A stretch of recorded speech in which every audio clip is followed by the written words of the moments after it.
diversidad de lectores, ¿no? O sea, mi idea es no quedarme con un solo tipo de lector, sino pensar que hay lectores que varían según la generación, según por supuesto la formación que tengan. Bueno, los factores pueden ser...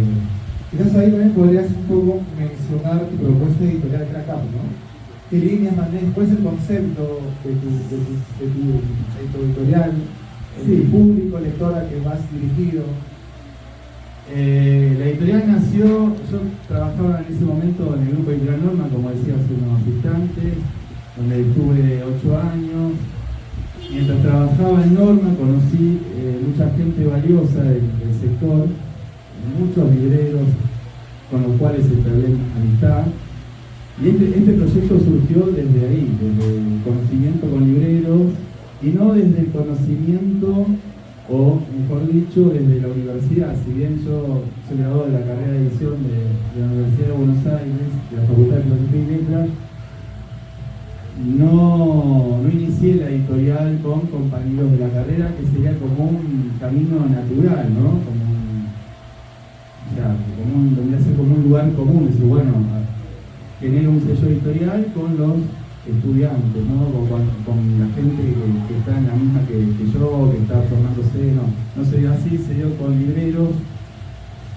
En su momento que trabajaban en distintas librerías de cadenas de libros, en ese momento Jenny el Ateneo, la librería Cúspide, y ellos tenían material, por lo tanto yo compilé ese material, que eran poemas, que eran relatos breves. Eso dio forma al primer libro, que es un colectivo anónimo de poesía, se llama Ser 2. O sea, el nombre del libro es el nombre del colectivo. No hay una firma individual, solamente el tutelaje o el padrinazgo de Fowell y de Carlos Gamero, que son dos escritores argentinos. Fowell falleció en 2010 y era un habitué de la editorial o de la librería, porque fuimos librería también. Durante 10 años tuvimos la alianza, que muchos editores salieron de esa alianza entre librería y editorial, ¿no? Muchos editores comenzaron siendo libreros. Es el camino, ¿no? El ser librero. Hay muchísimos ejemplos. Sí. Hay muchísimos ejemplos. Me quería contar aquí porque mencionaste algo de que no hubo, es el camino más previsible, que es entre amigos de facultad, ¿no? Por ejemplo, yo suelo decir siempre esto, que cuando alguien quiere hacer un editorial ir por ese camino de ser editor, trabajar con profesionales más que con amigos, porque muchas veces esta idea de trabajar con amigos o cercanos deja de ser una empresa y se vuelve un club de amigos, y luego se pierde. Yo conozco muchos gente que eran amigos y se han peleado y la editorial murió, o sea, acabó, ¿no? Entonces, de mi experiencia incluso hablo, ¿no? Yo prefiero trabajar, por más que tenga amigos, pero prefiero trabajar con personas profesionales, ¿no? Coherentes en ese sentido, que con amigos. No sé, quizás tú también opinas lo mismo. Sí. Con amigos hay otras cosas, claro. ¿no? Es difícil, no es imposible, pero es complicado trabajar con amigos, porque bueno, se mezcla lo afectivo con lo comercial, y muchas veces no van de la mano, casi nunca van de la mano. Por lo tanto, es mejor siempre con gente que tenga una formación profesional o un conocimiento en la materia, ¿no? Se fue dando fortuitamente, se fue algo azaroso. Conocí a este grupo de libreros, se fue dando porque yo visitaba las librerías de Buenos Aires, recorriendo la ciudad a través o en representación del grupo Editorial Norma, y entonces comenzamos en paralelo. Yo comencé el sello Crack-Up en paralelo al trabajo en Norma, ¿no? Es un editor infiel. En 2006, claro, fue una gran infidelidad. Hasta que finalmente me desnormalicé, ¿no? Dejé de trabajar en Norma y la editorial hoy en 2025 cumple 19 años, está cumpliendo 19 años. Como decía también hace un ratito, fuimos librería durante 10 años. Una librería con café muy bonito, donde circulaban muchos escritores, músicos, fue una época muy interesante. La librería cerró sus puertas y yo continué editando. O sea, y la verdad que la editorial goza de buena salud. Acá justo te quería preguntar, me hicieron una pregunta a un conocido que no ha podido venir, pero me dijo, quizás esta pregunta te pueda ayudar. ¿Cuáles son los problemas y dificultades a las que se enfrenta una editorial independiente, ¿no? ¿Qué problemas hoy en día tenemos? Por ejemplo, hace unos años el papel era un problema. Era caro, no había, ¿no? Y lo poco que había se lo peleaban las grandes multinacionales, ¿no? Hoy en día, ¿cuál es el problema que nos enfrentamos nosotros, por lo menos en tu región? Yo te cuento esta, como que pasamos aquí. A nivel regional es la falta de conocimiento que nosotros, Claro. que es un poco lo que estamos combatiendo esta noche, ¿no? Estamos conociéndonos entre colegas. Es un poco lo que apunta la capacitación. A través de esa capacitación nos conocimos con Luis. Y en esa capacitación uno se da cuenta de que hay muchos colegas haciendo cosas, libros, proyectos muy estimulantes, muy valiosos. Creo que ese es un problema, la falta de conocimiento de nosotros. En esta región, sí. Para no entrar en aspectos económicos, que por supuesto los hay problemas, hay inconvenientes, los costos, ¿no? El costo del papel. El costo del papel generalmente es el principal en cuanto a los costos industriales o de producción. Después hay muchas ayudas en cuanto a la selección de material a publicar, hay muchas ayudas gubernamentales de distintos países. Muchos países tienen líneas de apoyo o incentivos para la traducción. Estímulos económicos. Acá hay en el Perú y eso, ¿no? Claro. Bueno, una de las dificultades vendría a ser la falta de política a largo plazo, ¿no? De los estados en general. O sea, cuando hay programas hay que aprovecharlo, pues esos programas pueden estar hoy y mañana, cambia el gobierno de turno y desaparece. Claro. Hoy en día la censura en el libro. Eso lo puede contar. Claro, bueno, no sé si sabrán aquellos que han ganado un estímulo económico del Ministerio de Cultura. Previamente tienes que enviar todos los flyers, posts y videos para que ellos te aprueben. Si hay algo que pueda ir en contra del discurso de la política actual, te piden que lo quites, ¿no? Es la censura realmente, ¿no? La censura pasa con la librería en Arequipa, pasa con algunas editoriales, con otros emprendimientos. Entonces eso es un problema hoy en día que se vive. Yo voy a preguntar a Esther Tusquets en sus memorias, es algo gracioso pero también interesante. Sé que hay tres pesadillas del pequeño editor. La primera es la censura, la que vivimos hoy en día. Por lo menos yo lo estoy viviendo como un libro que vamos a publicar, las traducciones. Y la tercera es algo cómico, ¿no? Los autores que buscan desesperadamente que alguien los publique. Sí.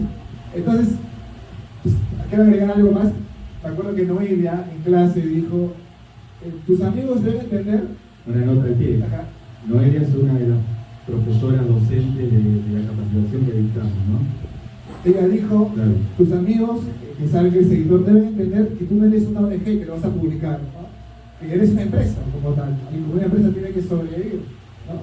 Entonces hay que hacerle entender muchas veces a esos autores que están obsesionados con que les publiques, ¿no? Que bueno, hay un camino, hay algo, digamos, un canal progresivo para publicarlo.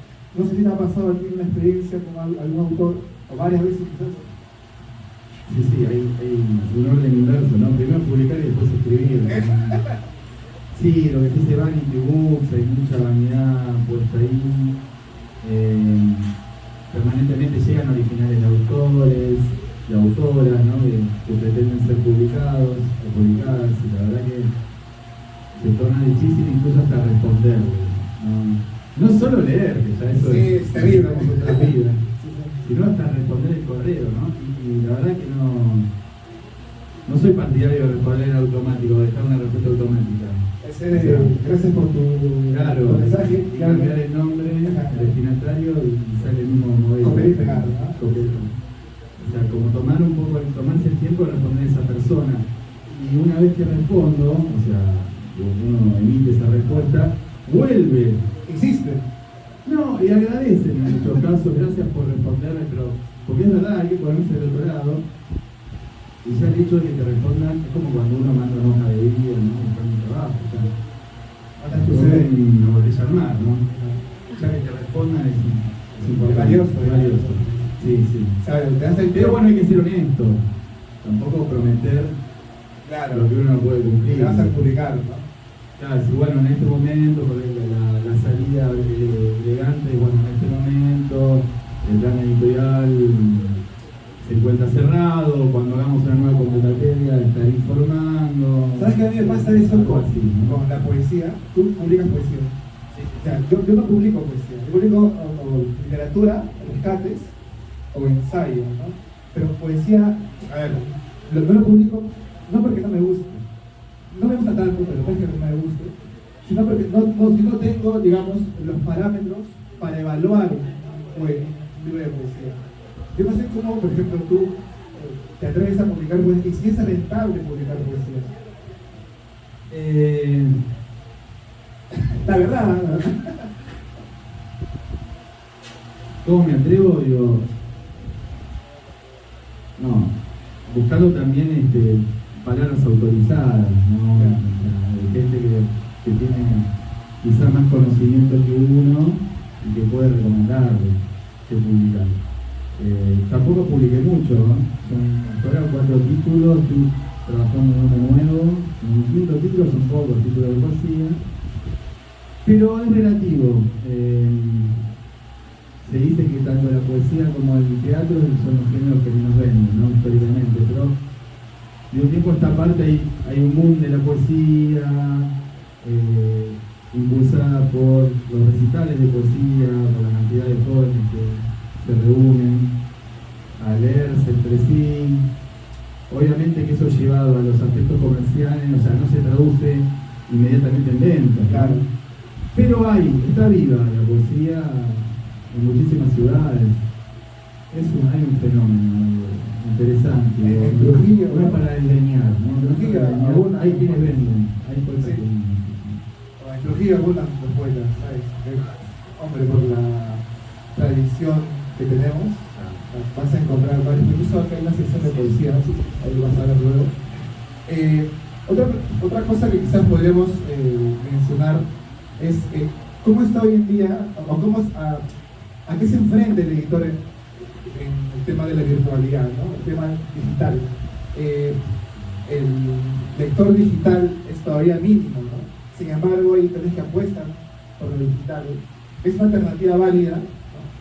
Quizás tú tengas más conocimiento sobre ello, de tu experiencia, pues. Hay editoriales que son nativas digitales, ¿no? Como hay personas hoy en este siglo que son nativos digitales. Bueno, hay editoriales nativas digitales que directamente comienzan con su catálogo en formato ebook o EPUB. A mí me parece que difícilmente una editorial pueda fondearse o autosustentarse solamente con los libros digitales, porque la verdad que el valor de venta de libros digitales es muy bajo. Por lo tanto, el digital es una opción que hay que dar para aquel que no quiere leer el libro físico o quiere rápidamente acceder al contenido, que muchas veces luego, porque no es un formato por otro, o sea, un formato no invalida al otro, sino que lo retroalimenta. En muchos casos se complementa. Exacto, y el lector que lee digital después quiere el libro físico, tiene el fetiche del libro, lo quiere tener. Sucede eso. Después está el audiolibro. Tengo una experiencia, vendiendo derechos de algunos audiolibros, algunos títulos de la editorial. ¿Y cuál es el argumento de venta del audiolibro? Bueno, que puedes escuchar un libro mientras cocinas, mientras haces gimnasia, mientras los manejas o los conduces. Y como para la gente ocupada, ¿no? La gente que no puede parar, que vive en la vorágine diaria y no puede parar, entonces bueno, hay que estar esa idea del multitasking, bueno, de estar haciendo distintas cosas al tiempo. Y lo que propone la lectura esencialmente es la pausa, ¿no? Es decir, bueno, paremos un poco, busquemos otro tipo de temporalidad, ¿no? O sea, hay introspección, hay lectura. El formato audiolibro puede servir para esa gente que no quiere parar nunca, o sea que es una opción. Y tampoco hay que descartarla, es una opción que vale la pena trabajar, pero para determinados títulos. Yo no creo que no vale la pena hacerlo para todo el catálogo, sino para algunos títulos, y tratar de vender los derechos o coproducir, que tampoco es económico producir audiolibros, se puede coproducir con algunas plataformas digitales que invierten en eso, que coproducen con el editor. Cuando mencionas unos tipos de libros, ¿te refieres a literatura más que, por ejemplo, ensayo, puede ser? ¿O otro tipo de Sí. narrativa? Sí, más bien narrativa, cuento, narrativa breve. Sí. Después hay otro formato que es bastante novedoso que estoy incursionando en lo que tiene que ver con la realidad virtual y los contenidos literarios. Iniciamos un proyecto que se llama Memory, lo presentamos en la Feria del Libro el año pasado, hicimos un ensayo como presentación, como la primera presentación con el público, testeando el proyecto. Presentamos Casa Tomada de Julio Cortázar, con la grabación, no usamos AI, usamos personas humanas, grabó Rafael Espejo, las voces de ese cuento, y con Adolfo Ibel Casares hicimos un fragmento de La Invención de Moreno, que es su novela más reconocida, ¿no? Fue una apuesta novedosa para un público, apuntamos a un público que de repente no tiene la familiaridad con la lectura, que no tiene el hábito de leer libros, pero que tampoco hay que, vuelvo a la idea de tampoco hay que discriminarlos, ni descartarlos, ni engañarlos, porque hay gente que puede acercarse al acervo literario de una forma lúdica, utilizando estos lentes, ¿no? O sea, ofreciendo buenos contenidos. Y yo creo que eso puede generar una nueva industria del libro. O sea, puede generar mucho trabajo para editores, productores, ilustradores de 3D, escenas en 3D, digo.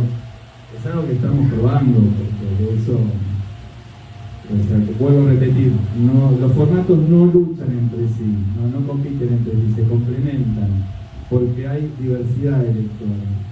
Entonces, bueno, uno tiene recursos escasos, no solo económicos, sino en cuanto a tiempo. Claro. Entonces uno necesita de repente gente que colabore con los proyectos, obviamente una inversión económica, o sea, y todo lleva tiempo y dinero. O sea, por eso cuando uno dice una editorial independiente, pero independiente sí, en algunos aspectos, uno toma decisiones, hace búsquedas de títulos, de autores, que de repente las editoriales más grandes dejan en el camino, y uno toma la decisión y arriesga con su capital. Somos editoriales independientes en ese sentido, en toma de decisiones. Pero no somos independientes en cuanto al sistema, ya, ¿no? Estamos en un sistema capitalista y tienes que vender. Todos necesitamos dinero, claro. Ese tema, el concepto de vender también está ligado a la publicidad. Tienes que publicitar el libro. Te comento algo, aquí hay una editorial, justo el editor ha venido y sacó un cofre de cuentos trujillanos. Era un autor por cada provincia de la libertad. Es una maravilla, una cosa maravillosa. Si hubiera habido un premio a la mejor edición, seguramente ese cofre hubiera ganado. El problema es que nunca se publicitó, nunca se presentó. O sea, ¿qué tan importante es que haya publicidad de ese tipo de... Claro, sí, hoy el autor tiene que ser el primer promotor de su obra. Exacto. Se terminó esa idea, o esa figura, mejor dicho, del autor en la torre de cristal, ¿no? Que escribe, el tipo nada más inspira, produce y se desentiende todo lo demás. Hoy el primer vendedor o promotor tiene que ser el escritor de su propia obra. ¿Por qué? Porque los tiempos piden eso, los algoritmos piden eso, las redes sociales piden eso. No todos tienen la facilidad para comunicar, eso es una realidad. Pero es parte de... Tienes que trabajar el tema de... Hoy es mucho más exigente vender cualquier cosa, sí, no solo libros. porque claro, hay una necesidad de comunicar, de interactuar con los lectores, ¿no? Que antes no existía eso. Justamente, hablando de eso, Con los Shavelson, lectores y con toda esta fauna del ecosistema que tiene que ver con Booktube, Instagram, claro, bueno, toda esta TikTokero, esa dinámica pues, ¿no? del libro. Shavelson, que es un agente literario, en esta suerte de revista, es la primera revista de editores acá en Lima, en Perú, cuenta su experiencia cuando vino en los años 60 a vender su libro, porque era librero. Y él dice que le pareció interesante cómo Scorza había hecho los populibros y había encontrado, los populibros eran como, digamos, el precedente a los libros de bolsillo a nivel mundial.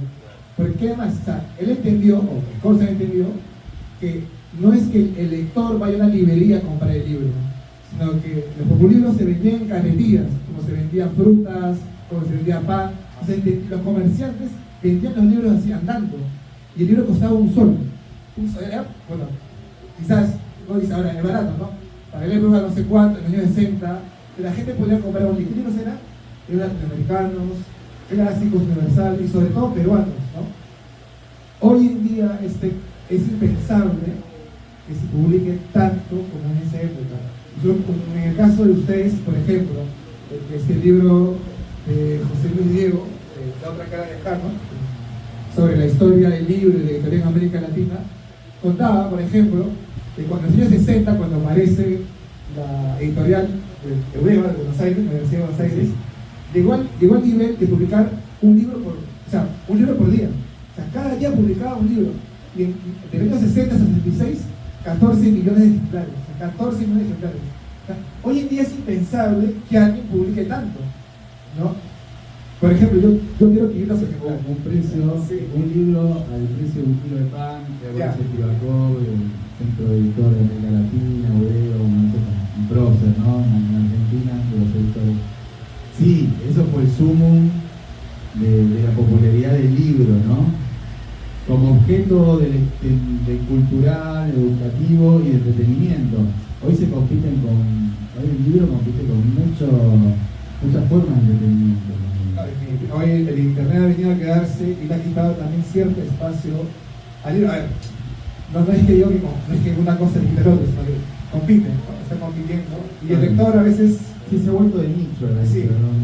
Justo de eso hablábamos. Hay un nicho, por ejemplo, ensayo. Sí, a ver, sí, Luis, yo quería consultar. Mencionaste al tocar esta otra. Shavelson, sí. ¿Es Daniel Shavelson? Guillermo. Ah, Guillermo. Yo conozco a Daniel. No. Guillermo Shavelson era agente literario, el librero y editor también. Él vive en los años 60. Ya, este Shavelson es el que tiene el corregidor. Editorial Corregidor. El corregidor era Pampín, me parece, el editor. O sea, era caso de Rodríguez Peña, puede ser. Pero bueno, Shavelson es uno de los principales agentes literarios. Incluso las clases virtuales también. Sí. Él cuenta que llegando al Perú, o sea, el editor, bueno, el librero de esa época, le dijeron, ve al Perú a vender los libros, la editorial le trabajaba, y él venía con sus maletas y le dijeron, le dieron 3 nombres, Sanzarbotti, Scorza y otro personaje que lo recibió en su casa, un flaco, narizón, con la cabeza arrugada, que le entregó los jefes, ¿no? Así, maravilloso. O sea, le entregó así como que, este es mi libro, así que lo publican, ¿no? Y él como que ni se falta, ¿no? Le entrega su libro así, despreocupado. Entonces luego se entera que era Mario Vargas Llosa y se arrepintió nunca de coger y publicarlo, ¿no? Tener por lo menos el manuscrito, ¿no? Cuenten esta experiencia final. Te comentaba acerca de la producción del libro, porque luego muchos libros que no se venden, sobre todo en las multinacionales, terminan siendo guillotinados, no cortados, ¿no? ¿Cuánto es lo que tenemos que producir los editores muchas veces? Solo quiero poner un ejemplo, ya hablando de un caso personal. Cuando publicamos la Fundación de Trujillo, o sea, yo lo publiqué porque había un público que pedía el libro. O sea, había un público que decía, oye, ese libro, ¿dónde lo consigo? No estaba el libro. Entonces, lo saco en venta, lo publicito, y se llega a vender sin que yo, incluso sin darme cuenta que el libro se estaba agotando. Yo entregaba el libro, y llegó un punto en que ya no hay libro, y se agotó el libro. Hoy en la tarde estamos buscando el libro, acá hay un ejemplar todavía. Toda la tarde buscando el libro, si había uno, y lo hemos encontrado. Entonces, porque en otras librerías no hay, y es como que para vender 500 ejemplares, para mí es un logro, no sé. Cualquier editor es un súper logro, ¿no? Sí, sí. ¿Es válido en el mercado sacar más quizás de 500? Hoy hay sistemas de impresión que están asociados a la librería. Si un lector va a pedir un libro, le imprimen un libro. O sea, trabajan por demanda, bajo demanda. Y no hace falta ya estoquearse o hacer impresiones de 500, ni siquiera de 200. O sea, existe ese sistema de integrar la librería con las imprentas de distintas ciudades del mundo. Por lo tanto, uno puede imprimir su propio libro en distintos lugares sin necesidad de enviar por correo y gastarse fortuna en los envíos y las aduanas. Hay un tipo de impresoras que ya prácticamente tienen memorizado el libro y lo imprimen, y ellas mismas lo empastan y está el libro. Sí, pero claro, pero ya también hay plataformas que te ofrecen este servicio. Bueno, tus libros me entregan tus libros, nosotros los subimos a tales librerías, esas librerías van a ofrecer tus títulos, y cuando vaya un cliente a pedirlo, bueno, se imprime la cantidad que desee el cliente, ¿no? O sea, existe eso ya. Es una de las formas, ¿no? Que permite la tecnología hoy. No sé. Uno de los problemas que a veces sufrimos los editores, en el caso peruano lo digo porque yo he hablado con muchos editores de mi región, es la distribución de los libros, ¿no? En el Perú, le digo, ¿no? O sea, digamos, ¿cuántos libros publicados en Trujillo se venden en Lima, en Arequipa, en Cusco, en Tacna, en Puno? ¿Cuántos libros publicados en Piura se venden en otros lados, en otras ciudades que no sea el Perú, afuera, ¿no? Entonces, la distribución es quizás lo que dicen el talón aquí es de los editores, porque tampoco hay empresas que distribuyan los libros. O por lo menos en el Perú, no sé si en Argentina, en Buenos Aires, hay ese problema que vivimos aquí. Sí, hay distribuidoras, pero el problema existe también. En México, a la Argentina, existe en todos los países el problema de distribución, y también que está acompañado del sistema de consignación, ¿no? Es difícil tener un monitoreo de los ejemplares que uno va dejando distribuir, o a través de una distribuidora, o distribuyendo de forma directa. Hay experiencias, algunas más felices que otras en cuanto a la distribución, pero no deja de ser un denominador común en cuanto a un problema a resolver, ¿no? El de la distribución. Hay una experiencia sobre estoqueo, que no sé, también acá el amigo de la librería que nos puede contar también que recibe muchos ejemplares por mes. Omar, ¿cuántos ejemplares? A ver, ¿existe sobre stock aquí? Ah, sí, acá. Justo preguntamos sobre si existe sobre stock aquí en tu librería. O sea, dejan más ejemplares de los que venden. Sí, aquí lo tienen. Si las editoriales tenían mucho material, demasiado, más de lo que tienen capacidad de ver. Ya, por lo general aquí en la librería trabajamos con los editores y con los escritores. Los escritores, por ejemplo, nos dejan unos 10 libros, y esos 10 libros mensualmente se van pagando cada 3 meses. En el caso de Parisa, por ejemplo, de la Fundación de Trujillo, creo que se han vendido 30 libros invertidos, estamos hablando de más. Pero en cuestión a otras editoriales, por ejemplo, porque no hay un marketing, digamos, o el escritor viene a publicar un libro que no tiene la publicidad adecuada, pues nunca se ha vendido, deja 10 libros y no se vende. Es ahí la que radica la importancia del marketing que tú le hagas al libro, porque no es simplemente traer un libro, dejar los 10, pero luego pues, no hay publicidad, no hay video, no hay publicación. Claro, el libro se pierde. Automáticamente el libro no se vende, a menos que sea un clásico, porque se le piden, pues, no sé, para colegio, que le piden para universidad. Eso sí se puede vender 3, 4 al mes. O que sea un bestseller, por ejemplo, como Hábitos Atómicos, que te vende solo y que se está vendiendo 40, 50 libros al mes. ya de por sí, por el mismo título y por el marketing que tiene pues, en TikTok, en Facebook, en Instagram. Y acá de los locales, por ejemplo, hay muy poco lo que se vende, pero sí se vende. Por ejemplo, hace poco nos dejaron libros de 5 libros, ahorita que mejor Hurtado, nos dejó hace 2 semanas atrás cuando hizo una presentación y se vendieron 3 libros en el libro. Nos queda 2. Hay un buen propósito para ese libro, posiblemente por la cuestión del marketing que está realizando y también de los patrocinios ahí que lo que Las presentaciones dejan una estela. Claro, las presentaciones, por ejemplo, siempre nos Siempre dejan luego se las arrastra. presentaciones, por ejemplo, el libro que presentaron el pasado acá fue ¿no? un conversatorio del Nilo Gutiérrez. En la presentación se vendieron 3, 4, pero posterior a la presentación creo que había vendido como 7, 8 libros más. Y ese es bastante, o sea, las presentaciones son las que ayudan, Jala, ¿no? jalan a que el libro se comercialice más rápido. O sea que tienen material. Material que es acercado directamente de los propios creadores, digamos, en estos casos de los escritores, y material que tú escoges de editoriales, ¿no? O sea, que pides, que te Claro, piden. hay libros, por ejemplo, que ya son conocidos, como digo, yo puedo pedir 10, 15, y esos sí tienen bastante salida, salen bastante rápido. Por ejemplo, hace poco hicimos la revista, todo eso se vende 5 al mes. En cambio, si ponemos a un escritor nuevo que en Estados Unidos no tiene máquina de por sí, el libro se va a vender 1 tal vez al mes.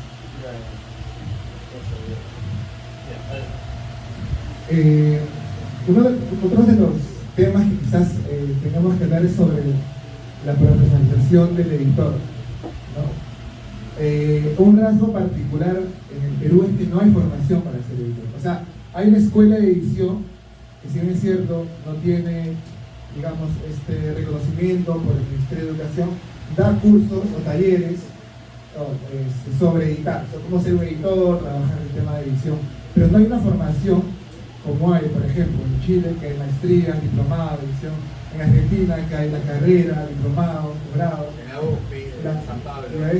en Brasil, la Universidad del Libro, ¿no? San Pablo hay una carrera. En México, Colombia, ¿no? Que hay formación de editor como tal, y eso creo que habla mucho de por qué no es en el Perú nuestro mercado editorial o dinámico editorial es un poco bajo, ¿no? O no hay traductores peruanos tampoco. ¿Qué traducciones vienen al Perú? Mexicanas, argentinas, colombianas, las malas son las españolas, ¿no? Sí, llena de tíos y pollas y lavabos. Entonces, ¿cuán importante es la profesionalización del editor, ¿no? En estos tiempos? Pues para mí me parece que es importante porque uno, te ayuda a reconocer problemáticas del mercado. 2, amplía, ¿no? El propósito de cómo ser como editor, editorial, qué conceptos puedes manejar. 3, saber cómo publicitar el libro, el tema del marketing editorial que es importante, ¿no? Y finalmente el tema de la distribución. Entonces, sí. Bueno, pero en el caso del libro académico, sí hay traducción aquí en el Perú, ¿no? Católica, por ejemplo, decía, ¿no? Que en el caso del libro académico, sobre todo las editoriales universitarias, traducen libros extranjeros, ¿no? Libros publicados en Estados Unidos, por ejemplo, de esa serie Estudios Andinos, por ejemplo, gran parte son traducciones, ¿no? Bueno, hay una editorial en Arequipa, no voy a decir cuál, pero dicen que sus traducciones son clandestinas, ¿no? Dicen que no piden permiso, no, bueno, yo no sé qué tal, no sé la calidad, pero de haber traducido, sí hay traducción. Mira, justo comentabas de la católica, ¿no? El tema ensayo académico, ¿no? Sí. Es la católica y qué más, o sea, es un mercado también selecto, o sea, San Marcos sí, también, ¿no? cuando uno revisa lectores de ensayo en el Perú, es el 3.7%, ¿no? Los lectores de ensayo en el Perú. Entonces, todavía sigue siendo un nicho todavía muy mínimo. Entonces, publicar ensayo es también una apuesta arriesgada, bien arriesgada. No sé si más arriesgada que la poesía. Creo que Bueno, no. sí, la poesía creo que más arriesgada. No sé. Podemos hacer una encuesta, a ver qué opinan. Pero están ahí a la par. Te comentaba justo. Y depende qué tipo de ensayo. Bueno, el académico sí, también es más el claustro justamente, ¿no?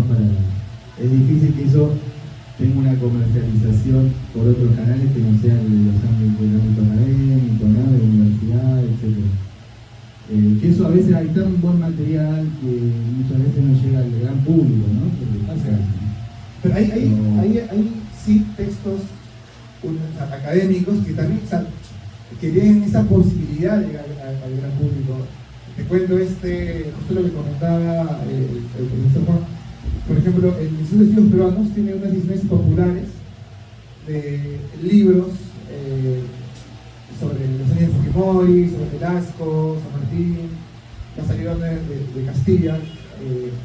Son académicos, pero tienen esta facilidad de poder leerse sin ser un especialista en el tema, digamos, ¿no? O sea, sí hay, digamos, un mercado. Por ejemplo, hay libros que quizás, obviamente, no sabes si lo han leído o no, pero la gente lo compra, ¿no? Por ejemplo, este libro que se vende mucho hasta el día de hoy, se vende bastante en la Feria de Libros aquí en el Perú, que es Historia del Tahuantinsuyo, de Medard Rostrovsky, Historia de la Corrupción. O sea, se va a vender siempre esos libros.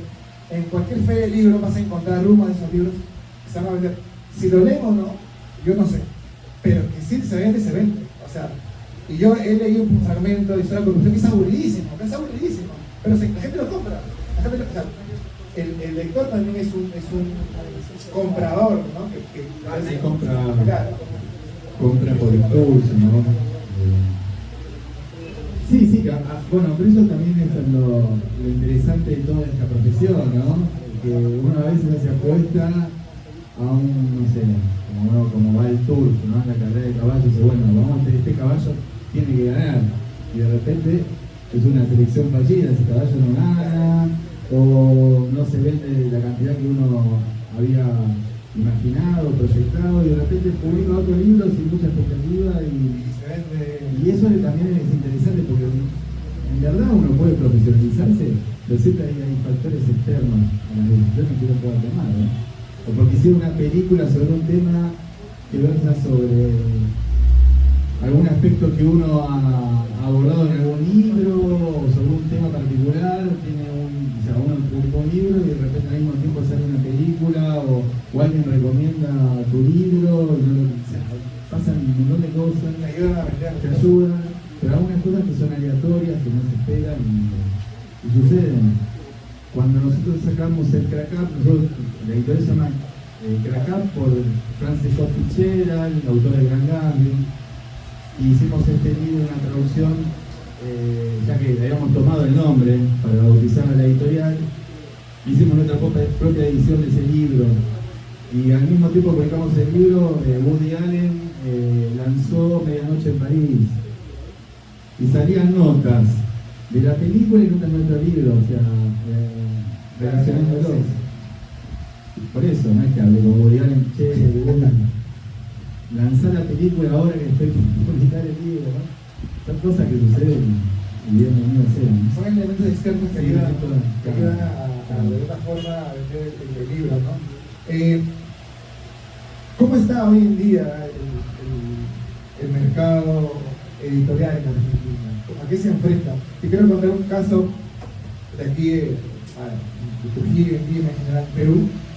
Por ejemplo, justo que ya conversábamos la vez pasada, pasa que las grandes editoriales ven, por ejemplo, algún editor que publica buenas cosas, trabaja muy bien, mueve bien los libros, su editorial, y los contrata. Los contrata y esto genera, una vez que los contrate, que ese editor no descuide su editorial, descuide. Entonces pasa 1 o 2 años y ese editorial desaparece. Pero el editor trabaja para la multinacional, digamos, ¿no? He visto casos, ¿no?, en que editoriales que aparecieron muy bien, crecieron, pero después desaparecen porque el editor fue contratado simplemente por su literario. Es uno de los problemas a los que se enfrentan muchas veces las editoriales. El otro es la competencia un poco, digamos, descarada, irresponsable, justamente también otra vez con las grandes multinacionales.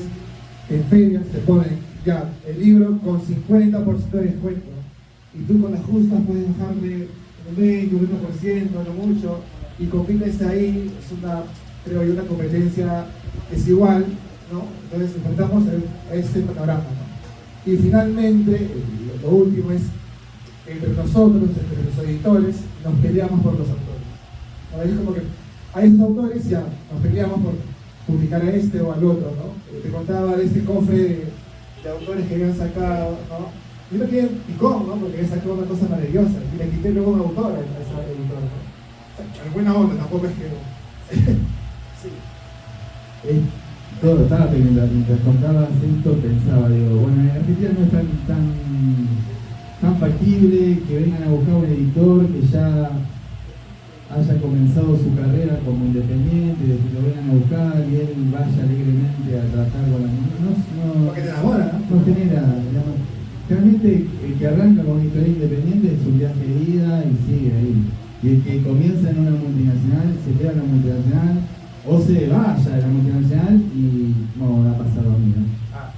Y comienza su nuevo sello y comienza a publicar independiente, ¿no? En forma independiente. Eso por un lado. Después, en cuanto a los autores, también sucede que las editoriales independientes solemos ser un semillero de autores que luego se van a... Eso puede suceder más que los editores yéndose a las multinacionales, los autores, que publican primero en editoriales pequeñas y luego se van a editoriales grandes. Pero se han dado cuenta muchos de ellos que no son las editoriales multinacionales, no son la panacea, por lo tanto muchas vuelven a las editoriales independientes porque tienen una política de autor mucho más cuidada que los grandes grupos, ¿no? O publican en ambas, o sea, también se da eso. O sea, un título lo publican, no sé, en Mondadori, otro lo publican en alguno de los independientes y así, ¿no? Ya no es tan lineal el camino. Hay diversos casos. En el caso de la competencia con las multinacionales, Es que uno va a ofrecer otro producto, o sea, otro tipo de material, por lo general, ¿no? Tiene otro perfil, lo que publica. Igual hay libros que sí, que las multinacionales podrían disputarse, que uno publica y te publican el mismo libro o algo similar. Bueno, el acá lo publicamos nosotros cuando se cumplieron los 70 años de la muerte de Fitzgerald, porque ustedes deben saber que los derechos pasan a dominio público una vez que se cumplen 70 años de la muerte del autor. Y nosotros publicamos esa obra con la traducción de Marcelo Cohen, invertimos esa obra, sacamos un préstamo al Fondo Nacional de las Artes, tuvo que devolverlo, no fue un subsidio, sino que un préstamo, como quien va al banco, un préstamo hay que devolverlo. Y después apareció ese mismo libro publicado por Planeta, si no me equivoco, sudamericano. Entonces que Planeta publicó el Crack y nos afanaron la traducción. O sea, nos robaron la traducción que habíamos hecho nosotros. O sea, no completa, pero sin fragmentos.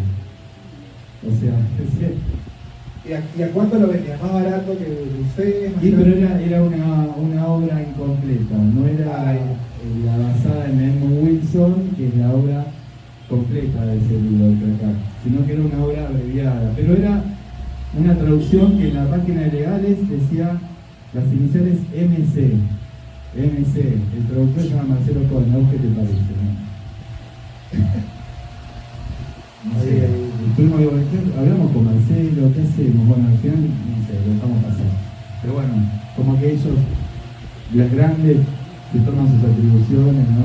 Seguramente aquí, en los presentes, hay alguien que quiere formar o armar una editorial. ¿Qué consejo le daría? Primero, que no haga editorial. ¿Qué consejos? Bueno, que tenga una convicción, no sé, acá tenemos editores también, colegas que pueden dar sus opiniones, ¿no? O sea, porque estemos de este lado no tenemos más autoridad Que tenga otro trabajo. Bueno, nada, que persevere, bueno, que gestione, porque hay que estar en movimiento permanentemente, bueno, como vos hacés, ¿no? Permanentemente gestionando apoyos económicos, buscando autores, prestando atención a la demanda. Ahora está pasado, cuando el libro de Trujillo estaban pidiendo este libro Lo pedían, realmente lo pidió, Bueno. me sorprendió que lo pidieran, la verdad. Bueno, y buscar oportunidades. Sí, sí. Lo más difícil como todo proyecto es mantenerse. O sea, uno puede iniciar con mucho ímpetu, pero lo más arduo es Continuar, ¿no? continuar. Porque muchas veces el mismo trabajo de editor, a ver, no sé si te parece a mí, pero yo siento que ahora leo más por el trabajo que por el gusto. O sea, ya he perdido ese, incluso cuando quiero leer algo porque quiero leer un autor, yo empiezo a leerlo de una forma ya de editorio, ¿no? Como algo que quiero que me Como guste. profesional. Sí, entonces Sí, sí. estoy podrido, ¿no? Algo así. Parece inocencia. Claro, tal cual, ¿no? Entonces, Claro. pasa. Sí, sí, por supuesto. Entonces, ¿Y vos qué harías con él? ¿Pensás ya en lo que estás leyendo? Bueno, yo modificaría esto, yo sacaría esto. Incluso buscas errores. Sí, sí, sí. Sí, pero bueno, son los vicios de la profesión, ¿no? yo, O las taras. hasta yo personalmente, cuando hay un consejo que también nos dieron en el curso, era antes de empezar la edición, primero es la coordinación. ¿Quién es el equipo que va a trabajar, ¿no? el libro, o los libros, o la colección? ¿No? Porque ya esto es un tema personal. Cuando empecé a trabajar el primer libro, o sea, reuní un equipo y entre ellos había amistades. Y ese fue, para mí siempre ha sido, digamos, el primer error que cometí, es trabajar con ciertas amistades que luego perjudicaron uno el proyecto, el tiempo en que salió y parte de la edición. Entonces, luego siempre digo, ¿no? Es con profesionales. Luego, Bueno, de hecho, a mí me pasó de con mi nuevo amigo, después quedé solo. O sea, y sí. ¿te quedaste solo porque ellos se fueron o porque tú los votaste? No, porque en realidad tampoco se involucraron demasiado, estaban abocados a la librería, cerraron la librería y bueno, yo sigo, hombre. A ver, personalmente creo que Podría haberme buscado un socio, pero digo, ya habían pasado varios años y bueno, sigo así. también es válido. O sea, por lo menos yo manejo la editorial con un socio que está siempre ahí dando los consejos. No, si va, trabaja a la par. Sí, va muy bien, va muy bien. O sea, hay que tirar el carro parejo, digamos. Claro, o sea, pero siempre hay, a ver, siempre hay las discusiones típicas en un trabajo, ¿no? De, oye, este tiempo, esta portada, este tamaño de letra, que siempre son los que van a estar ahí, siempre van a estar ahí, ¿no? Y es válido que estén ahí esos problemas, ¿no? Creo que sería un problema que no hubieran estas discusiones. Es como que ya, déjalo, imprime así como está, y ya está, hay que acabarlo. Creo que eso, al contrario, Transformaría hacia la multinacional. claro, eso, Publica como chorizo. claro, ¿Qué tal si no se vende lo mandamos a picar? Picamos el papel. yo trabajé, Lanzarlo. no voy a decir el nombre, pero trabajé para una cadena de libros y en una de estas fechas nos mandaron, que trabajé en Lima, a Lurín con un camión de libros de varios autores, digamos, prestigiosos, entre comillas, y que fuimos testigos de cómo guillotaban los libros, ¿no? Yo decía, pero ¿por qué no los regalan, los aldean? No, porque ¿cuál es la excusa? ¿Cuál es la justificación? Ocupa mucho espacio en la bodega y ese espacio se paga. Es preferible guillotinarlos o quemarlos, ¿no? Que estén en la bodega. En la bodega y es un costo. Es un costo. Reputación de obsolescencia. Claro, ¿no? Hay autores que incluso cuando ven su libro en la mesa de remates, se ofenden, se molestan y hablan con el editor, con la cabeza de la editorial y dicen, ¿por qué mi libro está ahí en esa mesa de 10 soles? ¿No? ¿Por qué mi poemario está ahí? Dicen, ¿no? Entonces, hombre, Hay muchos contratos ya se estipulan. claro, ¿no? En contrato dice, si tu libro no se vende en tal cantidad de años, va a pasar a esta, digamos, a esta categoría. Y el autor percibe el mismo porcentaje, bueno, pasando que tiene otro. En el caso Otro nuestro precio de es eso. diferente, ¿no? Porque en el caso nuestro tenemos que vender los libros. No, y bueno, venderlo y trabajamos con todo el catálogo, no con la novedad. Claro, Esa eso es la novedad.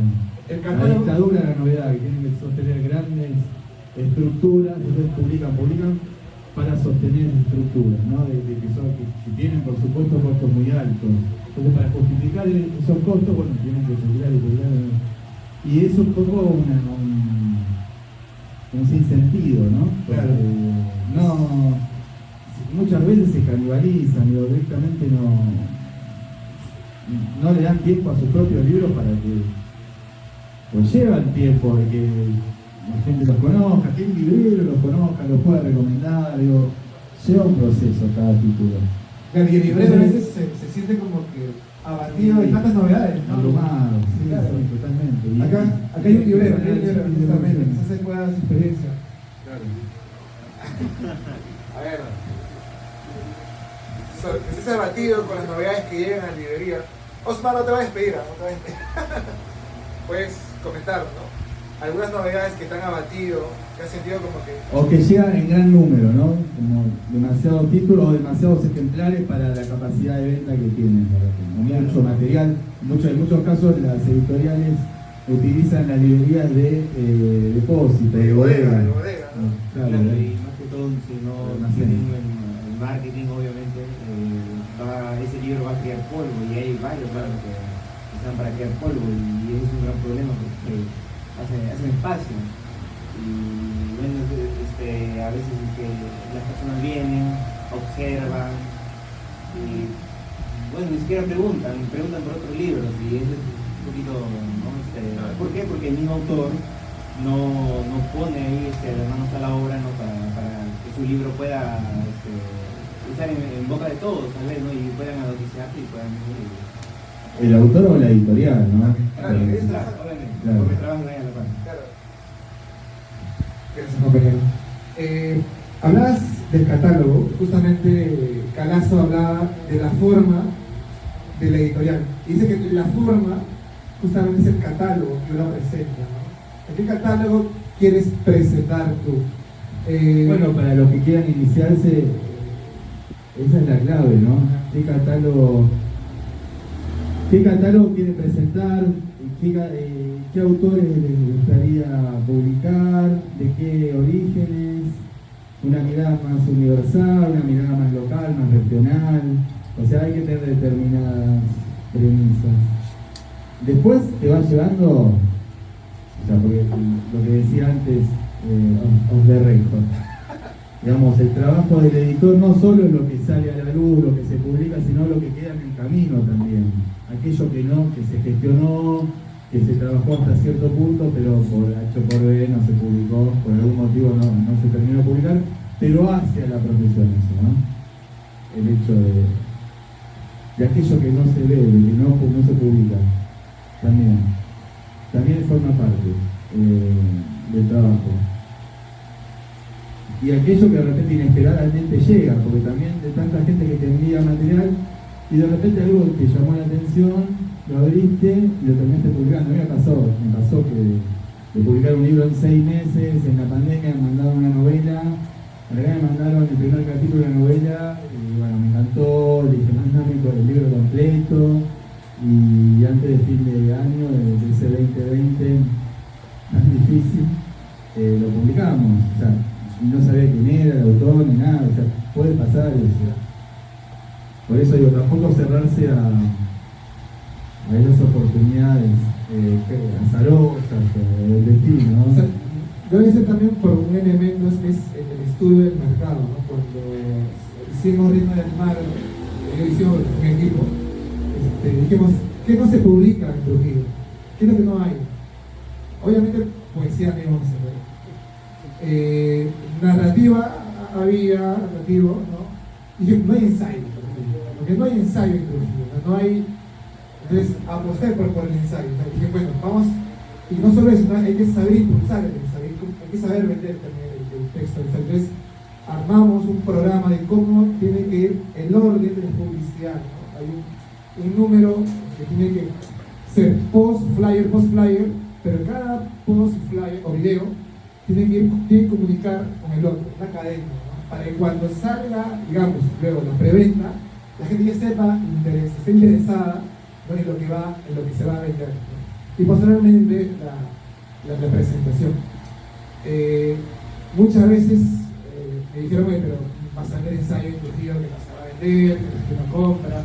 Y no fue así, o sea, al contrario, para mí fue un estímulo de que, hombre, sí sale, ¿no? O sea, incluso hace unos días, este libro de acá de 5 días en Majú fue reseñada en la revista de London, Review of Book, que es la mejor en literatura en Europa. Y para mí ha sido como que lo más, o sea, para mí es, Y me sentí orgulloso, ¿no? es un premio. Es un premio, claro, o sea, para mí es como que la novedad, ¿no? Y a raíz de eso, la distribuidora que está en Lima, que vende libros en las universidades afuera, me ha escrito pidiendo más ejemplares para que lo venda afuera. Justamente eso, ¿no? O sea, Y vas a vender la no, traducción. obviamente, sí. Y el otro mes sale la traducción rusa, entonces estamos contentos por esa apuesta, ¿no? O sea, yo creo que el editor cuando apueste a hacer una editorial, No, y no menospreciar al sí, público, claro, no, esto es muy complejo, nadie lo va a leer. Exacto. Y bajar la calidad pensando que bajando la calidad va a llegar a más público. Exacto. Eso es subestimar. Darle textos de buena calidad, darle autores que escriben muy bien, presentarles una propuesta novedosa de libro. Justo ahora he pensado ya hace unos meses, armar una colección de historia en el Perú. Es un autor que nosotros estaba justo con eso. A ver, siempre se publican colecciones desde Lima sobre la historia del Perú. ¿No? Siempre que estudiamos historia, estamos dentro de las humanidades sociales, siempre se publican las colecciones desde Lima, ¿no? Yo dije, bueno, a ver, hay que publicar algo no desde Lima, sino desde afuera. Historiadores de Piura, de Trujillo, de Arequipa, de Ayacucho, de Tacna, que vengan de afuera, ¿no? Y que den una investigación novedosa sobre el texto, o sea, sobre la historia nuestra. Entonces, yo creo que justamente también la editorial tiene que buscar ese concepto diferente, ¿no? Que no tienen los demás. Un poco salirse del relato citadino, capitalino, ¿no? Apostar por algo ya quizás novedoso, hasta transgresor, no sé. Sí, salir del molde, romper esos esquemas. Es interesante esto que planteas de la mirada centralista y la mirada más federal o más extensa a nivel territorial. Porque es verdad, muchas veces se piensa la historia, la literatura desde la ciudad capital, ¿no? Bueno, también hay que investigar qué otras literaturas territoriales hay. Sí, te puede llegar porque te puede llegar a tu correo que te mandan de distintos lugares del país, que eso es un camino. El otro camino es ya investigar un poquito más a conciencia, ¿no? Bueno, sé que no te gusta dar consejos, pero ¿qué recomendación le darías? Yo creo que te comenté un problema de aquí de la ciudad de Trujillo, de los editores. A ver, lo voy a decir, si se molestan, ya, problema de usted, pero lo que yo veo, es una cuestión que yo he visto, es que se queda mucho en el chanchanismo, en la calle, meter en Trujillo nada más, ¿no?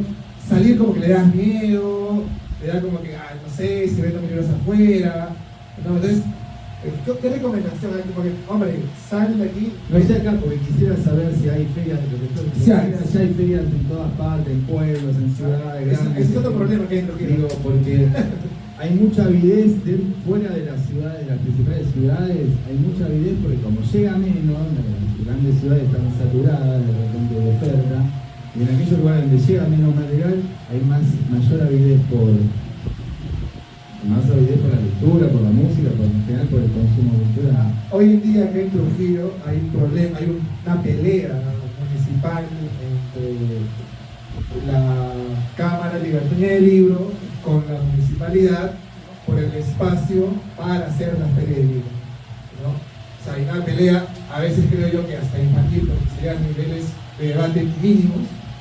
Y yo digo, bueno, o sea, si esto es realmente, o estos son los que van a organizar esta feria, a ver, te deja mucho que pensar, porque dices, hombre, o sea, ¿a dónde estamos yendo, no? O sea, por lo menos yo creo, Trujillo teniendo lectores, porque cada vez que hay libros acá se vende, y se vende bien, lo digo yo, porque yo he vendido acá libros, por lo menos Trujillo debe tener mínimo 2 ferias de libros al año, por lo menos, ¿no? Pero hay una, y siempre que hay una, siempre hay peleas, ¿no? Hoy en día hay este tipo de peleas. Y para impulsar una feria de editoriales independientes. Te cuento, normalmente en el Perú hay una feria que se llama La Independiente, ¿no? que hace el Ministerio de Cultura con su programa Perú, que es una feria donde invita, ¿no? a editores independientes de todas las regiones para que asistan a ferias, digamos, en Lima, en Arequipa, en Cusco. Acá en Trujillo todavía no hay. Acá en Trujillo no ha llegado el libro editorial. Un tema logístico, un tema de problemas con la municipalidad. Y hay otra feria de independientes que se ha organizado a partir de la asociación que hicieron algunas editoriales de Lima y de provincia y que hoy en día están en su tercera o cuarto número y lo van a hacer creo que la semana de abril en Lima, en Guadalajara. Entonces, es reciente, no es como ustedes que tienen la fe que se hace cuánto tiempo, hace 2 años. Estamos en como más de 15 años. Y además, por ejemplo, en La Plata tienen también Edita. Sí. Creo que es una feria tremenda, genial. La Yoyo Edita es una cosa. O sea, eso es impensable. Más de 15 años tiene, Ya. más de 10 años, perdón, entre 10 y 15 la Ya, verdad. o sea, acá todavía es incipiente, es muy incipiente ese concepto, porque uno, como te comentaba, ¿no? El tema de la profesionalización de ser editor, ¿no? Otros, esta lucha muchas veces hasta infantil con las autoridades, ¿no? Y tercero, hasta entre los mismos editores hay riñas, peleas, que a mí me parece absurdo, ¿sabes? No, bueno, pero pasa, con el amigo Leo Silveira de Deposito de Libros en Montevideo, también nos conversábamos sobre estos temas y pensamos en hacer una feria editoriales independientes en librerías en Montevideo, que es un lugar con muchísimos lectores, si bien en Uruguay no tienen demasiado, son 4 millones, o 4 y 5 millones de habitantes, Siempre son son muy así, lectores, bueno, en general, ¿no? Con una gran ilustración. Y no hay una editorial, una feria de editoriales independientes. ¿No? O sea, pasa en muchísimos países. En Chile, en sentido de Chile, La Furia. Sí, La Furia, ¿no? sí, O sea, mira, acá entre los editores independientes conocemos, o sea, acá existe la FED y la Furia de porque son independientes. O sea, conocemos porque son grandes ferias que llegan hasta acá. O sea, y yo estoy seguro que en Buenos Aires o en Santiago no saben de la feria de editores peruanos, ¿no? Porque, bueno, pero hay que darle para adelante. Sí, ¿no? es eso. Digamos, cuestión de tiempo hasta que se posicionen, lleva tiempo posicionar, instalar un evento, ¿no? Y que eso se consolide, se profesionalice. tú me comentabas, es bien difícil ingresar a la FED, por ejemplo, como editorial, ¿no? Es bien complicado porque es como que Porque es un espacio muy acotado, o sea, limitado físicamente, y la demanda de las editoriales que quieren ingresar supera la capacidad del espacio, digamos. Ya se ha mudado de locación 3-4 veces y no hay un lugar más grande que se pueda hoy ocupar, o sea, el que está adentro, bueno, participa. Ahora cuesta que entre nuevas editoriales, pero más que nada tiene que ver con eso, con la capacidad del espacio. sabes que hay físico. una editorial peruana que luchó casi 10 años para ingresar y hace 2 años ingresó por primera vez a la FED. O sea, 10 años mandó su solicitud para poder tener un espacio y después de 10 años lo aceptaron. O sea, es complicado. Y sería deseable, sería óptimo que se pueda conseguir un lugar más grande, de mayor capacidad. Sí. Porque público hay, ¿eh? No, definitivamente lo veo ahí. Porque público hay, recién era como un fenómeno. Como esta banda, Patricio Herrero, Raimundo Ricardo, el lugar iban quedando chicos y el público desbordado del lugar, y bueno, con la FED pasó algo así. Va creciendo. Y también va creciendo van apareciendo nuevas editoriales, van apareciendo nuevas apuestas, nuevos enfoques, incluso arriesgando con nuevos autores, ¿no? Aquellos, por ejemplo, aquí en Trujillo, hay editoriales. Porque también hay una necesidad de encontrarse, yo creo, porque... Esa es la palabra, creo. Sí, del evento social, de esta cuestión incluso de la hermandad, ¿no? Diría. Porque ¿qué pasa? Después de la pandemia explotó, bueno, explotó como fenómeno, ya venía explotando, pero después la pandemia potenció esa movida, quiero decir, potenció la afluencia de gente aún más. ¿Por qué? Por esa necesidad de encontrarse o reencontrarse. Y entonces, en esta era de la virtualidad hay una necesidad. Hay que contrarrestar un poquito.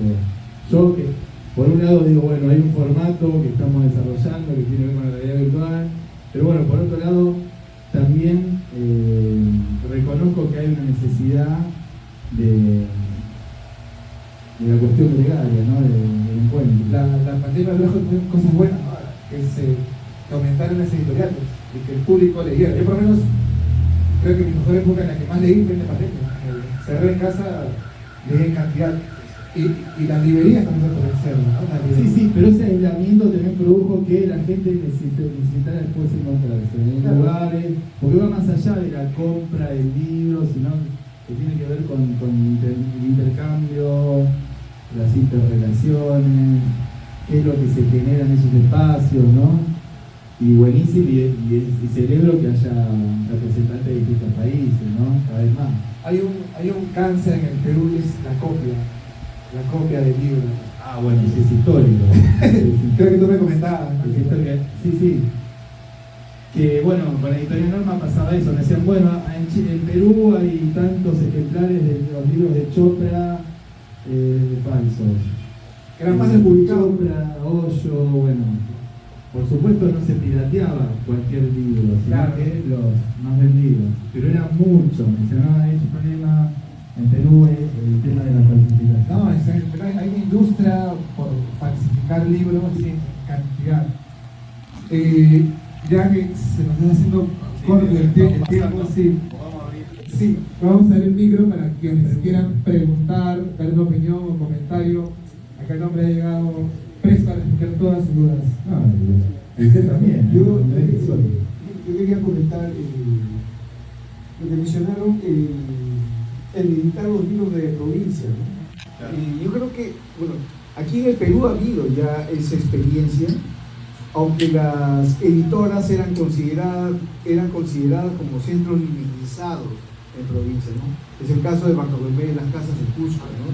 Se le criticaba que, por ejemplo, era gente que por ejemplo, no le daba palestra a los autores de la Universidad del Cusco, la San Antonio de Abad, ¿no? O el caso del CIPCA en Piura, quienes publicaban en el CIPCA, ¿no? Susana Aldana, ¿no? Alejandro Díez Hurtado, limeño, ¿no? Historiador, antropólogo, ¿no? Incluso en Chiclayo, ¿no? Hubo un centro de estudios Solidaridad, ¿no? Que sacaban una revista muy simpática, alternativa, y publicaron algunos libros de historia con historiadores limeños también, ¿no? Pero bueno, llega un momento que todas esas ONGs cayeron, pues, ¿no? Cayeron. Hay otro momento ahora, ¿no? De un resurgimiento, podría decir, ¿no? De la actividad editorial en provincia, claro, ¿no? Yo veo la editorial del Lector en Arequipa. Sí, ellos se han aventado a publicar libros internacionales. Sí, genial. Muchas gracias. ¿Y qué distribución tiene? Bueno, esta de Arequipa. De lectura, a nivel nacional, ¿Verdad que sí? Una librería editorial. Claro, Está bien posicionada. es de la librería que es criticada porque dice que no pide permiso, ¿no? Traducen nomás y- Eso sí. Bueno. Sí, mío, al éxito. Lo real es negociar. ¿Quieren preguntar? Sí, ¿quieren preguntar ahí? Sí, pueden preguntar sin miedo. O sea, acá, sí, sobre todo los editores que están acá. Acá, sí. Sin miedo. A preguntar ahí. Ahí atrás, se quedan preguntando. Ya no tienen problema. No, ya. Eso es fortuna. Quizás también quizás les puedas dar también cierto, no sé, no voy a decir consejo, la recomendación a aquellos que están escribiendo y quieren enviar su manuscrito a alguna editorial, ¿no? Quizás, ¿cómo se puede uno acercar a la editorial y convencerlos de que lo publique? Bueno, primero hacer una pequeña investigación, como cuando uno busca un trabajo, a quién le están enviando la hoja de vida o el currículum, a saber quiénes son, ¿no? Quiénes son o quién es el destinatario. Conocer, investigar un poco la editorial, el fondo editorial, qué tipo de libros publica, si se puede leer alguno de esos libros mejor, o sea, tratar de, si se quiere, seducir un poco, ¿no? En el correo que uno manda. O sea, conozco la editorial, he leído tal cosa. Tiene que ser un buen seductor, ¿no? Es importante, sí. Y no enviar compulsivamente A todos. No, y no enviar el original, o sea, no enviar el manuscrito sin permiso, digamos. ¿Te ha pasado que te Porque eso ya bajarle precio. No mandás así, sin que nadie te lo pida, no. De vos mismo creo que lo estás subestimando, pero consultás, bueno, es posible, estoy trabajando en tal cosa, y si no hay espacio dentro de ese sello editorial o de ese destinatario al cual le enviaste, pedir alguna recomendación en algún otro sello, si te puedo orientar la búsqueda. No hay un algoritmo hoy que te dé las pautas para enviar o cuáles serían los patrones o la receta para que te lean o te publiquen más, algo así. Eso te hace como una experiencia individual, una experiencia propia, pero sí tener en cuenta esto, a quién le estás mandando el trabajo, a quién le estás escribiendo en primer término, y si esa editorial, esa casa editorial, te da el ok, te responde, bueno, en ese caso entablar un diálogo, sí, pero es importante conocer a quién le envías el material o a quién le escribes, y si puedes seducir o explicar o contar, sí, conozco a tal editorial por tales títulos, he leído esto o aquello, mejor, o sea, eso suma, me parece. No sé si te ocurre algo más para agregar. Sí. No mandar sin ton ni son, porque muchas veces pasa que te envían originales y ves en las direcciones de correo que le mandaron a, o sea, 20, Sí, 30, o sea, a mí me han mandado un autor de acá de Trujillo me envió un libro, un texto, un machote, y yo vi que estaban también otros correos, otros editoriales, pero era una tesis, ¿no? Entonces, es como que, a ver, yo no publico tesis, publico libros, ¿no? Una cosa es una tesis, otra cosa es un libro, ¿no? Entonces, un poco hay que definir eso también, o sea, tú quieres vender un libro, publicar un libro, ¿no? Entonces, hay que saber considerar eso, ¿no? El libro tiene que ser, si dice tú eres el autor, el público lo va a leer, ¿no? Y como lector, pues no les puedes cargar de información a veces un poco, no sé si decirlo, de más, no sé. Entonces creo que hay que también ser atinado con qué es lo que estás enviando, ¿no? O sea, cómo puedes también enamorar al lector. Si bien es cierto, el editor te va a ayudar en ese camino, también el lector es quien va a decidir comprar y leer el libro. O sea, a ver, obviamente que tú quieres que tu libro se compre, se venda, pero creo que mejor es que se lea el libro, ¿no? Es mejor que se lea el libro. Entonces, eso creo que yo que es la apuesta que deben tener también quien escribe. Y acá entra quizás la última pregunta, es cuando te llegan a aceptar tu manuscrito, cuando te llega la hora de firmar con el editor o con la casa editorial, ¿no? ¿Qué camino debemos elegir? ¿Qué cosa tenemos que fijarnos? Claro, somos editores, obviamente que vamos a darnos a dar.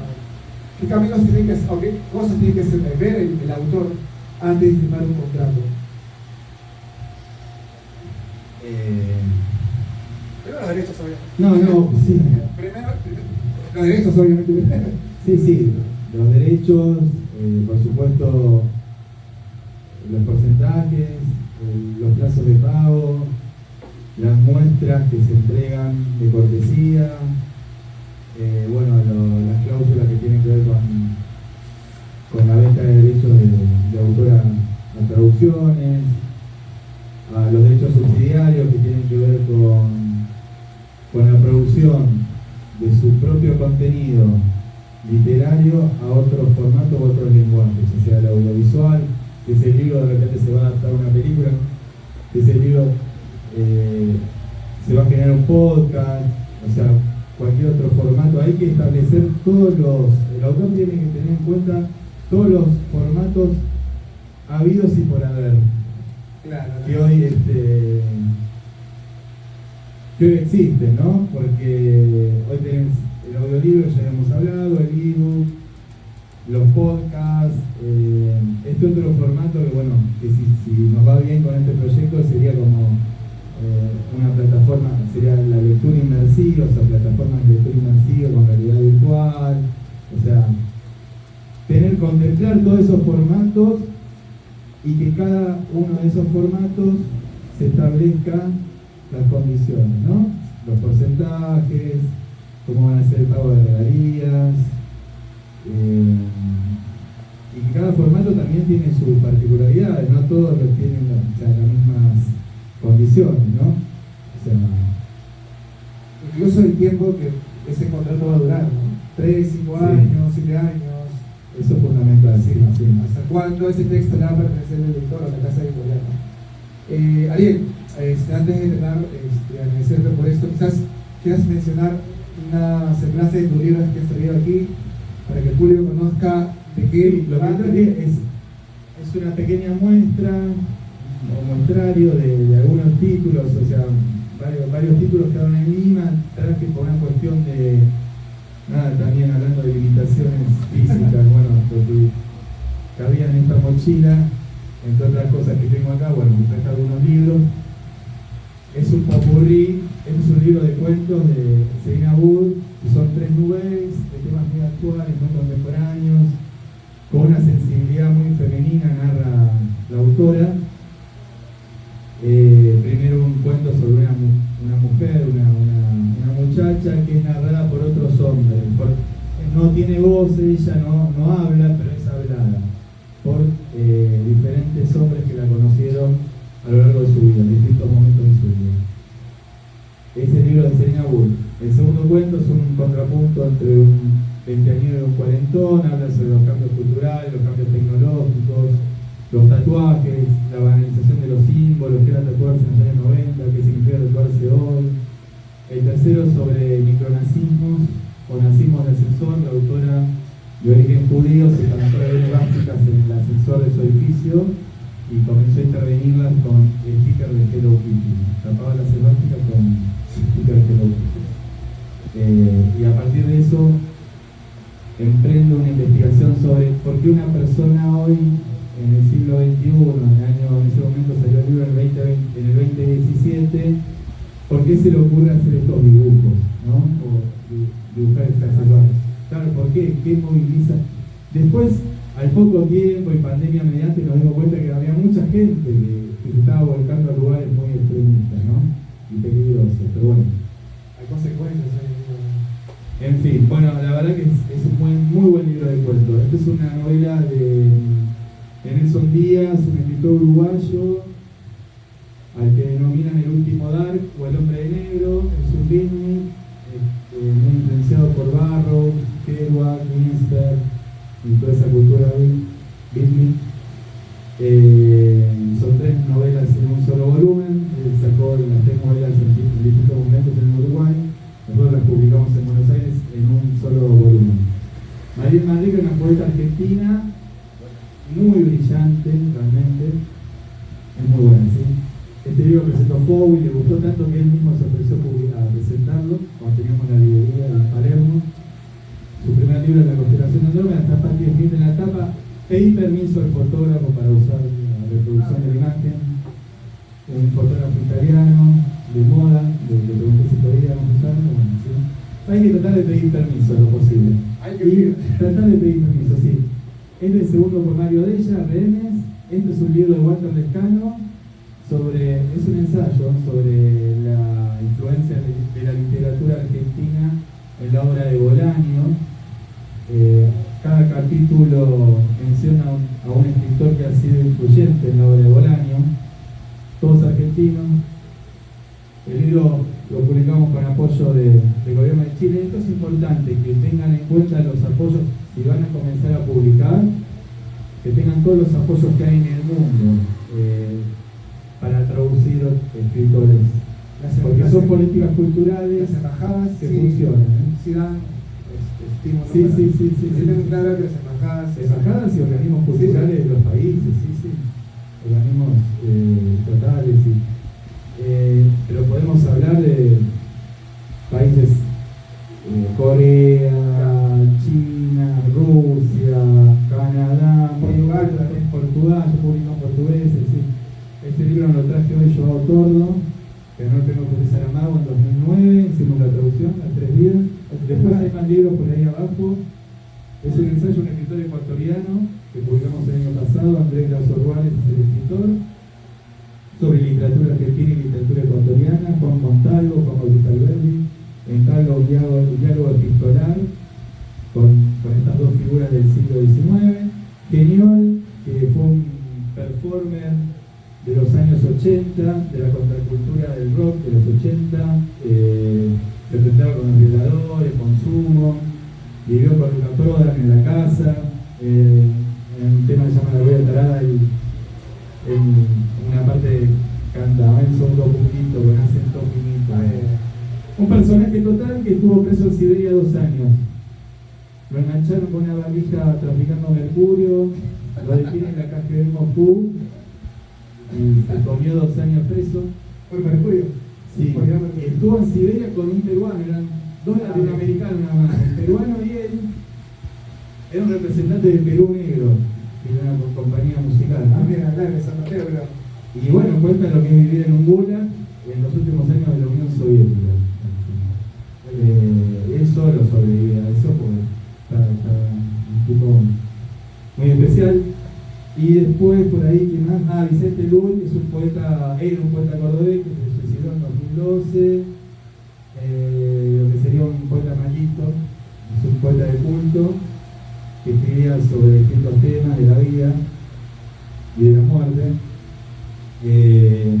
Brillante, él era el nieto de Juan Larrea, un poeta surrealista español, amigo de Pizarro Viejo, de Vicente Huidobro, de Picasso. La madre de Vicente nació en Arequipa y murió en un accidente con su marido en San Pablo, a los 6 meses del nacimiento de Vicente, con lo cual Juan Larrea lo quería a Vicente Lull. Y bueno, Vicente cumplió 50 años y decidió suicidarse. Y dejó una obra muy buena, realmente, muy especial. Y el último libro que está acá, El Ciudad Dormitorio, es este libro que publicamos en 6 meses que me gustó tanto y lo publicamos. Es una novela del conurbano bonaerense, pero aplicable a todas las periferias de las grandes ciudades. Mira, Sí. parecido acá. Ciudad Dormitorio. Sí. Parecido a esto.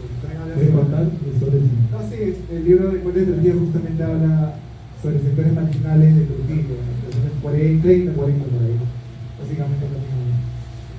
Ariel, te agradezco. Bueno, espero que se lo hayan pasado bien. O si quieren agregar algo más, Una pregunta, una pregunta, un comentario. algo que no les gustó, pueden decirlo también. O claro. Es válido. O críticas, recibimos críticas. Estamos presos. Al mismo precio. Sí. Ariel, te agradezco por. Bueno, gracias por la paciencia, por haberme recibido, por la invitación. La verdad que estoy muy feliz de compartir con ustedes. Espero volver en algún momento. Espero que sí, de verdad. Te agradecemos de parte de la librería Chejo, de Clarita Almagro, de los trujillanos que están presentes, los que están aquí presentes. Y nada, hasta la próxima. Ariel. Muchas gracias. Muchas gracias a todos.